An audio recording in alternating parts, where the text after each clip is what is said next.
ang kailangang malaman at intindihin sa mundo. Yan ang totoo.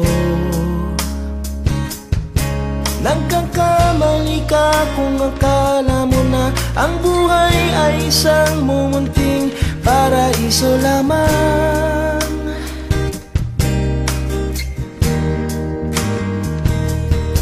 Batang-bata ka lang at akala mo na alam mo na ang lahat ng kailangan mong malaman. Buhay ay di ganyan.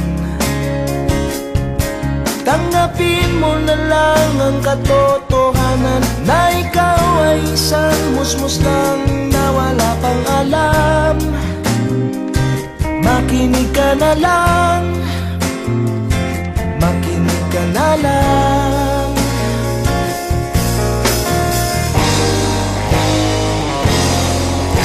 Ganyan talaga ang buhay, lagi kang nasasabihan, pagkat ikaw ay bata at wala pang nalalaman. Makinig ka sa aking payo, pagkat musmus ka lamang. Malaman ng maaga ang gusto sa